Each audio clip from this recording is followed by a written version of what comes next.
RS teaching में आप लोग का स्वागत है। आज हम लोग पढ़ेंगे क्लास 10th के साइंस के कुछ इम्पोर्टेंट प्रश्न को देखेंगे। ठीक है, तो चलिए पहला प्रश्न क्या कह रहा है। पहला प्रश्न कह रहा है क्या अमीबा अपना भोजन कैसे पकड़ता है। अमीबा जो अपना भोजन जो है वह कैसे पकड़ता है। तो आप ये पहले जान लीजिए, अमीबा का जो आकार होता है वह क्या निश्चित नहीं होते हैं, अनिश्चित। कभी इस तरह से तो कभी इस तरह से।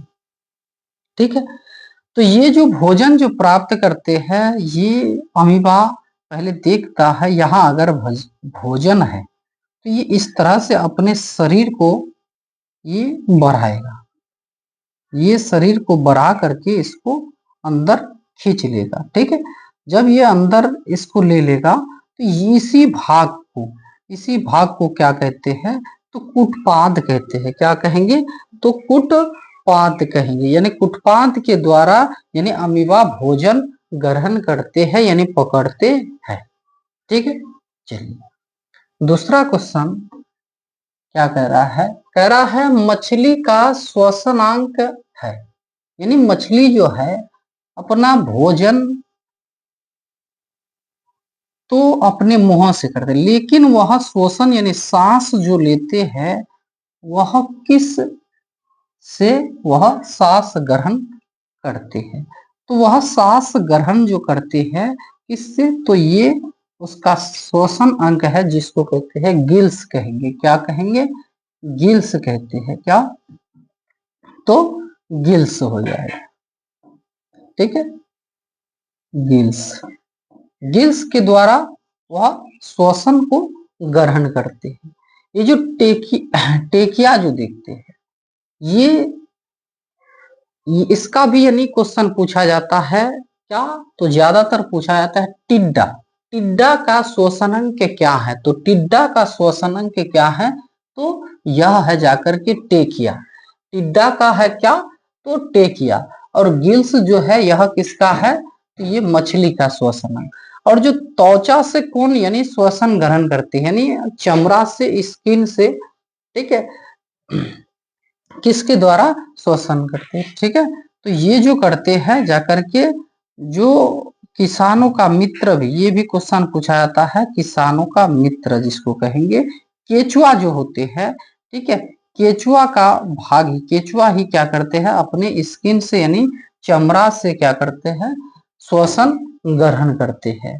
और फेफड़ा के द्वारा यानी कौन श्वसन ग्रहण करते हैं, तो इसमें हो जाएगा जाकर के क्या, मनुष्य हो जाएगा। बहुत ऐसे जीव जंतु है, क्या हो जाएगा, तो गाय हो जाएगा। ठीक है, बकरी हो जाएगा, भेड़, ठीक, शेर, जितना भी जंगली जीव जंतु, बहुत चूहा भी यानी क्या करते हैं अपने फेफड़े से श्वसन ग्रहण करते हैं। तो ज्यादातर जो पूछा जाता है ये टेकिया वाला बहुत बार यानी पूछा गया है। ठीक है, ये टिड्डा, टिड्डा एक कीट है।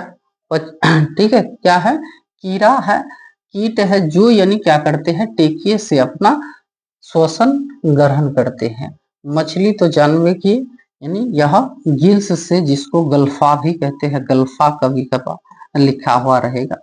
ठीक है, तो चलिए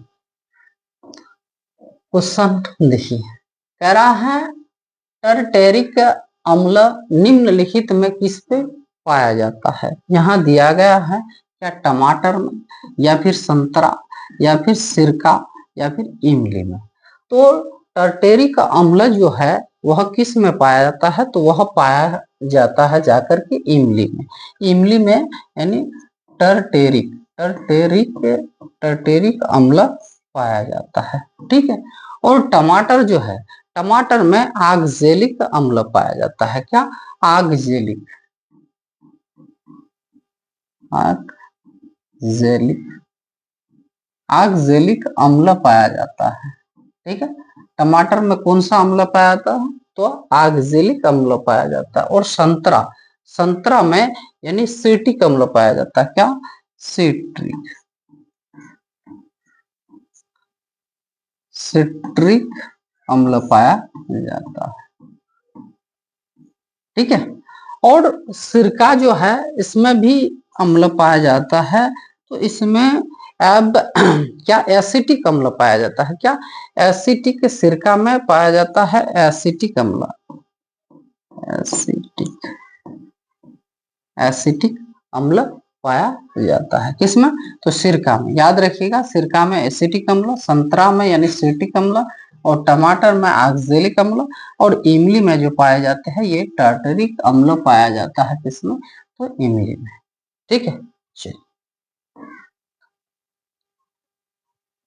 क्वेश्चन क्या कह रहा है, कह रहा है क्या मानव का प्रमुख उत्सर्जी अंक निम्नांकित में कौन है, तो उत्सर्जी अंक जो है, तो उत्सर्जी क्या अंक होता है, तो देखिए हमारे शरीर में बहुत ऐसे यानी क्या है अवशिष्ट पदार्थ जो हम लोग खाद्य पदार्थ खाते हैं उसके बाद यह पच करके यानी अवशिष्ट के रूप में रह जाते हैं, तो उसको जो निकाला जाता है, ठीक है, तो वह किस अंक से, जिसको कहते हैं उत्सर्जी अंक कहेंगे।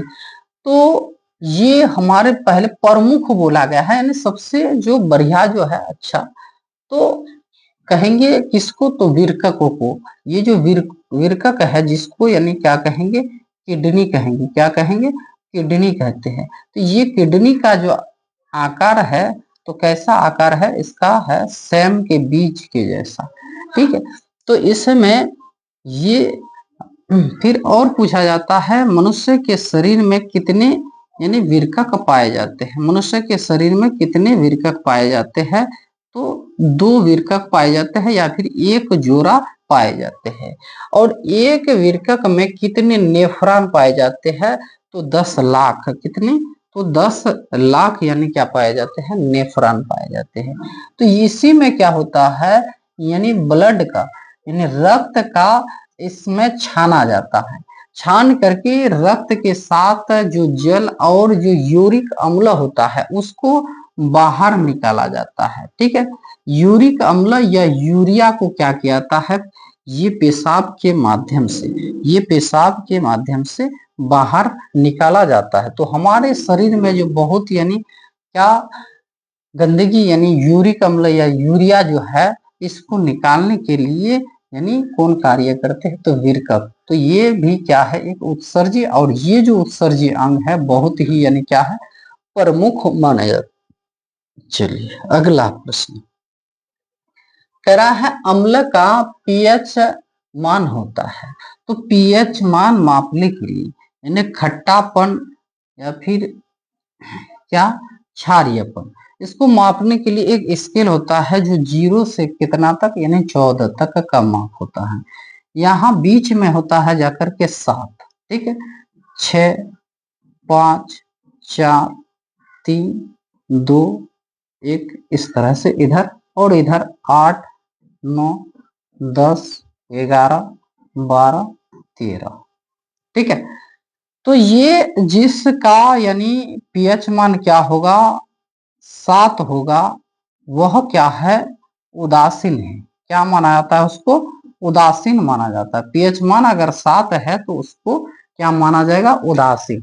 और अगर 7 से कम है तो इसको माना जाएगा क्या, अम्ल, क्या अम्ल माना जाएगा। और जो यानी 7 से अधिक होगा तो उसको क्या माना जाता है, क्षारीय माना जाता है। क्या माना जाता है, तो क्षारीय माना जाता है, ऐसे क्षारीय या फिर लवणीय।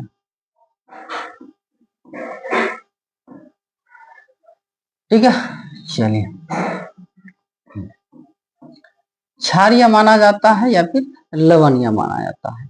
तो यहाँ पूछा गया है अम्ल का पीएच मान होता है, तो अम्ल का पीएच मान जो होगा यानी 7 से जो भी नीचे आएगा तो उसका अम्लीय क्या यानी वह अम्लीय होगा, और 7 से अगर जो भी यानी उधर जाएगा यानी 8 अगर पीएच मान है किसी का तो उसका वह क्या है, तो क्षारीय है। क्या है वह, तो क्षारीय है।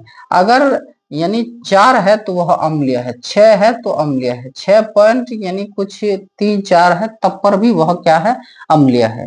यानी जितना कम होगा उतना अम्लीय फिर ज्यादा होगा। जो एक है तो उसका यानी क्या होता है, अम्लीय ज्यादा होगा। जैसे यानी अमाशय रस, यानी पेट के अंदर जो है अमाशय रस का पीएच मान अगर देखिएगा, ये बहुत ही यानी क्या होते हैं, खट्टे होते हैं। तो अमाशय रस का पीएच मान यानी कितना होता है, 1.0 होता है। अमाशय का पीएच मान कितना होता है, तो 1.0 होता है। और शुद्ध जल का पीएच मान, शुद्ध जल का, शुद्ध जल का पीएच मान, जल का पीएच मान कितना होता है, तो 7 होता है। ठीक है, कितना होगा, 7 होगा। अगर देखा जाए खून का भी पीएच मान पूछा जाता है, पसीना की पीएच मान पूछा जाता है, इस तरह से हर किसी का पीएच मान पूछा जाता है। एक दिन हम लोग क्या करेंगे, पूरे पीएच मान का यानी लिस्ट को देख लेंगे। ठीक है, किसमें कितना पीएच मान होता है। जैसे यानी खून का पीएच मान कितना होता है, तो 7.4 होता है, यानी इसका तो खून का पीएच मान होता है। ठीक है, तो यहाँ पूछा गया है अम्ल का पीएच मान होता है, तो 7 से क्या होगा, देखिए 7 से क्या, तो कम होगा। ठीक, अगर क्षारीय पूछा जाए तो आंसर क्या हो जाएगा, यानी 7 से अधिक। अगर यहाँ दिया हुआ रहता उदासीन का पीएच मान कितना, तो 7 हम लोग लिखते। ठीक है, चलिए अगला प्रश्न कह रहा है मधुमक्खी, मधुमक्खी का डंक एक अम्लीय अम्लीय छोड़ता है, जिसके कारण दर्द दर्द एवं जलन होता है, अनुभव होता है, यह अम्लीय है। ठीक है, यानी जब मधुमक्खी हो या फिर चिट्टी का भी बोला जाता है, लाल चिट्टी जब यानी काटता है तो उसमें क्या हो जाता है, दर्द होने लगते हैं, तो उसमें वह एक अम्लीय छोड़ देता है। तो वह जो अम्लीय है वह कौन सा अम्लीय है, यही कह रहा है। मधुमक्खी के डंक में या फिर चिट्टी के डंक में या फिर बिच्छू के डंक में, चाहे बिच्छू हो या फिर लाल चिट्टी या फिर मधुमक्खी, मधुमक्खी का डंक एक अम्लीय छोड़ता है, जिसके कारण यानी क्या होते हैं, दर्द होते हैं और उसमें क्या, जलन भी होते हैं, ये अनुभव होता है। यह कौन सा अम्लीय है, जिसको कहते हैं यानी क्या, फार्मिक अम्ल। अगर फार्मिक अम्लीय नहीं दिया हुआ रहे तो उसको यानी क्या कहेंगे, मेथेनाइक अम्ल। क्या, मेथेनाइक अम्ल, मेथेनाइक अम्ल या फिर जिसको कहते हैं फार्मिक अम्ल। क्या, फार्मिक अम्ल कहेंगे या फिर मेथेनाइक अम्ल। ठीक है, फार्मिक फार्मिक अम्ल या फिर मेथेनाइक अम्ल होते हैं। ठीक है, चलिए अगला देखते हैं। ये तो बहुत बार पूछा गया है, इस तरह से, इस तरह का जो प्रश्न है यानी नहीं छोड़ना चाहिए। कह रहा है आयोडीन की कमी से कौन सा रोग होते हैं, तो मनुष्य के क्या, मनुष्य में क्या होते हैं, जब आयोडीन की कमी हो जाती है तो यानी गले में क्या हो जाता है, ये एक बहुत ही यानी क्या, एक बड़ा सा आकार बन जाते हैं, यानी उभरा हुआ, इसको कहते हैं जाकर के घेघा। क्या, घेघा रोग कहते हैं। आयोडीन की कमी से कौन सा रोग होते हैं, तो घेघा रोग होते हैं। पहले यानी ज्यादा होता था, क्योंकि पहले हम लोग जो नमक जो खाते थे तो उस नमक में आयोडीन की मात्रा नहीं होती थी, और आहिस्ता आहिस्ता अभी यानी हम लोग जो नमक जो खाते हैं, नमक के पॉकेट में देखिएगा, ठीक है, जो नमक है उसमें देखिएगा क्या, यानी आयोडीन की मात्रा मान लीजिए कितना है, कोई कहता है 80, तो कोई कहेगा आपको 70, तो कोई कहेगा आपको 99, इस तरह से यानी आयोडीन की मात्रा लिखा हुआ रहता है। ठीक है, और फिर लिखा हुआ रहता है क्या, आयोडीन युक्त नमक, यानी उसमें आयोडीन मिलाया जाता है।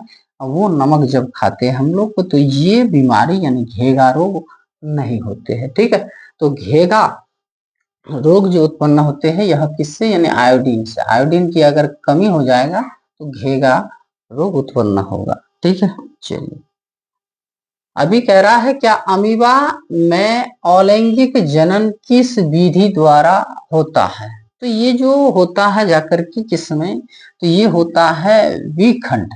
यानी अमीबा क्या करते हैं, अपना जब जनन करते हैं तो जनन करते हैं तो पहले इसमें एक केंद्रक होते हैं और ये अपना क्या करते हैं, एक ही केंद्रक को ये इधर थोड़ा सा और इधर थोड़ा सा, यानी ये अपना केंद्रक अपने शरीर को दो भागों में बांट देते हैं, दो भागों में बांट देते हैं। ठीक है, अपने शरीर को कितने, दो भागों में, एक इस तरफ केंद्रक होता है इस तरफ। ठीक है, और आहिस्ता आहिस्ता ये फिर क्या हो जाता है, इस तरह से बन जाते हैं। तो इसको कहेंगे यानी क्या, विखंड हो जाते हैं, ये टुकड़ा हो जाते हैं। ठीक है, अब मुकुलन जो होगा ये भी बहुत बार यानी पूछा जाता है। हाइड्रा जो यानी पौधा, वह क्या करते हैं, मुकुलन विधि से यानी क्या, जनन करते हैं। ठीक है, तो इसमें क्या हो जाएगा, विखंड हो जाएगा। चलिए क्वेश्चन कह रहा है फूल का कौन सा भाग यानी फल में बदलते हैं। तो फूल का जो भाग है, देखिए फूल का जो भाग है, इस तरह से मान लीजिए फूल है। ठीक है, ये फूल है, लेकिन फूल का ये जो यहाँ पर थोड़ा सा क्या होता है, यानी उभरा हुआ यानी मोटा टाइप का हो जाता है। ठीक है, इस तरह से यहाँ, तो यही जो भाग है ये क्या, इसको कहेंगे हम लोग अंडाशय कहेंगे। क्या कहेंगे, यानी अंडाशय। ये अंडाशय ही यानी क्या बन जाते हैं, यानी फूल का कौन सा भाग यानी फल बनते हैं। तो यही आहिस्ता आहिस्ता फिर मोटा हो जाता है और मोटा होकर के ये फल का निर्माण हो जाते हैं और ये जो है आहिस्ता आहिस्ता मुरझा कर यानी क्या, टूट जाते हैं। ठीक है, तो चलिए लास्ट क्वेश्चन देखिए, कह रहा है क्या निम्नलिखित में कौन नेत्र का रंगीन भाग होते हैं। यानी क्या, निम्नलिखित में कौन नेत्र का जो है, नेत्र का यानी कौन सा भाग, तो नेत्र का कौन सा भाग क्या होते हैं, रंगीन होते हैं। क्या होते हैं, रंगीन होते हैं। इस तरह से ही पूछा गया है प्रश्न, तो हम लोग लिखेंगे क्या, आंसर में क्या हो जाएगा, उसको कहते हैं परितारिका। या परितारिका कहेंगे, क्या कहेंगे उसको, परितारिका कहते हैं इसको। ठीक है, या निम्नलिखित में कौन नेत्र का रंगीन भाग होते हैं, तो इसको कहेंगे, ये जो भाग होते हैं जिसको कहते हैं परितारिका या फिर आइरिस कहते हैं। ठीक है, यही भाग क्या होते हैं, रंगीन होते हैं। क्या, रंगीन होते हैं। तो ठीक है, ये था हम लोगों का आज के यानी 10 प्रश्न था। ठीक है, तो चलिए आज यही तक, फिर देखते हैं फिर अगला प्रश्न के साथ, या फिर कौन कौन दूसरा सब्जेक्ट होगा, या फिर इससे जो अगला प्रश्न होगा उन्हीं को देखेंगे। ठीक, या फिर तो यही तक फिर